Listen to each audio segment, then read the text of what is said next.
This is a 2007 Subaru Outback station wagon that I recently purchased, and it's got a little problem with the fuel filler flap, this guy right here. The hinge is sort of all messed up in here, and it won't line up right, it won't close right. I suspect that the previous owner may have backed up with this thing open and hit something and maybe damaged the hinge.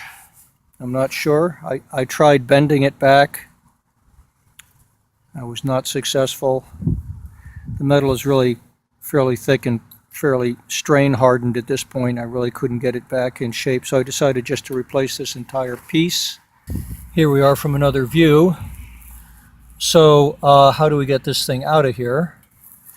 It has this interesting cable here that holds on our fuel cap there. That will have to come out. And then we have just two 10mm bolts right here. Now to take off this cable here, you start by unscrewing the screw. There's a little screw sitting right here, right in the middle of this disc. You just have to take that out. And once that's out, this thing can now pop out of its socket.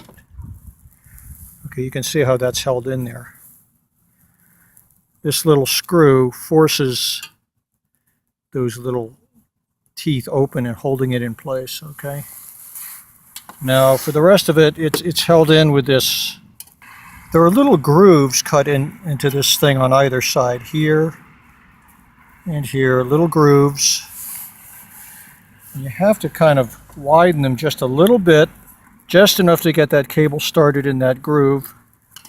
There goes the first side.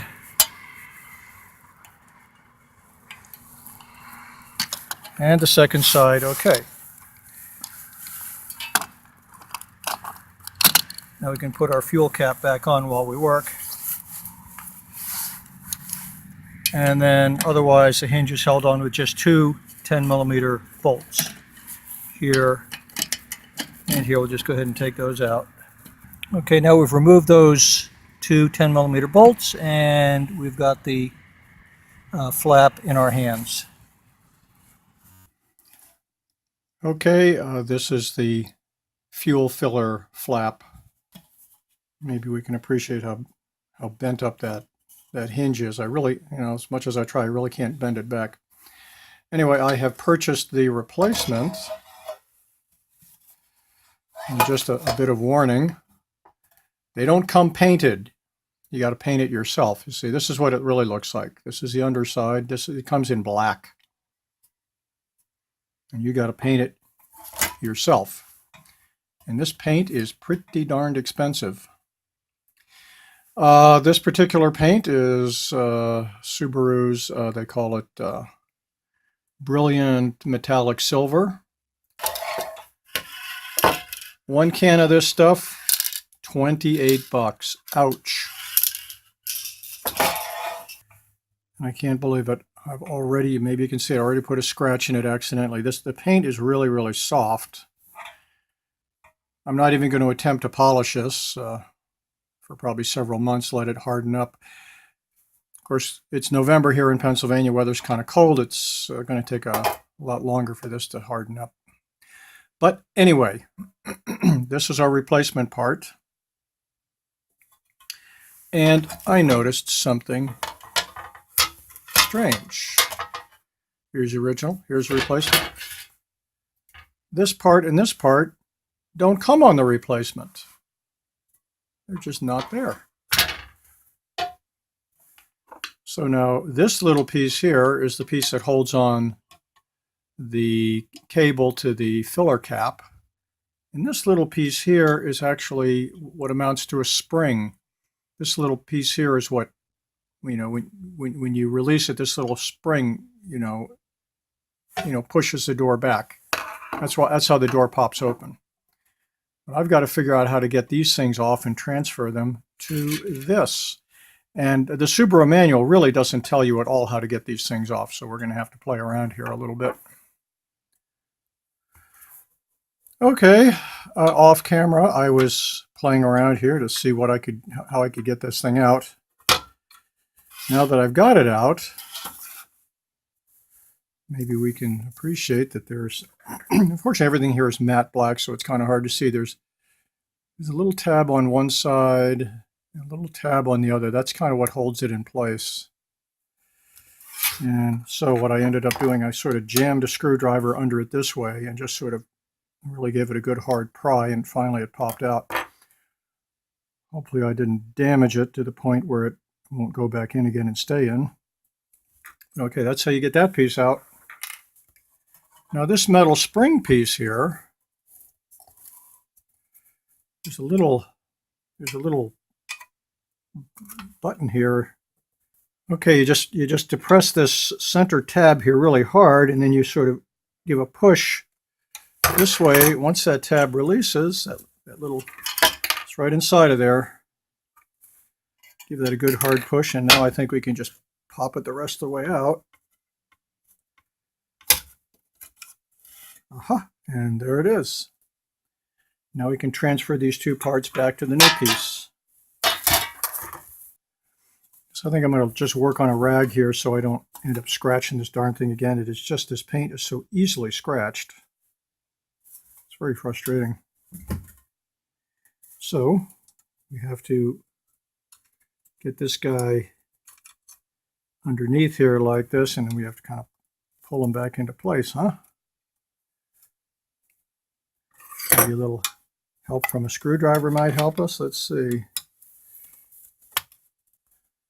Okay, I managed to just sort of push it. I managed to push it the rest of the way forward, and it's snapped into place. Okay, there's our spring. And now our little cable retainer. That little square, you know. Both of these devices go in that little square. Get a little reflection off here. Maybe you can see it a little better. Okay, and this has to fit right in there. Pop it in. Alrighty, it's in there. Feels like it's holding good. I think we can now remount this on our car. Back out at the car. Okay, we'll go ahead and put our 10mm bolts back in.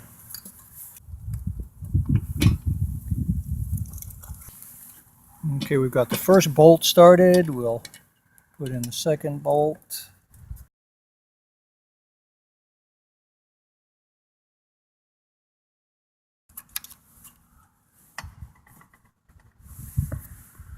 Much better fit now.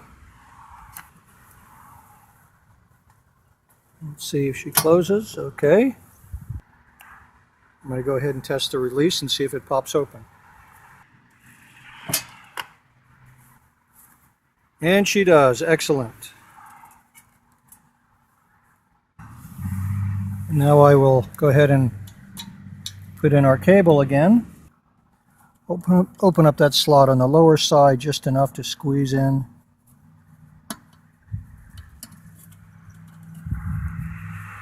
Okay, now the upper one. Okay, good. Now we pop this guy in through here. Let's see which is better. I guess that way.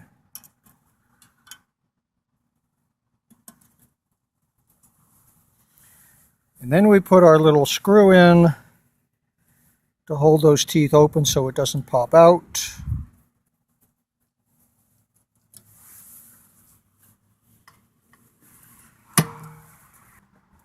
Looking much better. The purpose of the video really, was just to show some of the caveats here. It's obviously not a very hard job. It's just a few things that weren't expected, that's all. Just so you know before you attempt it yourself.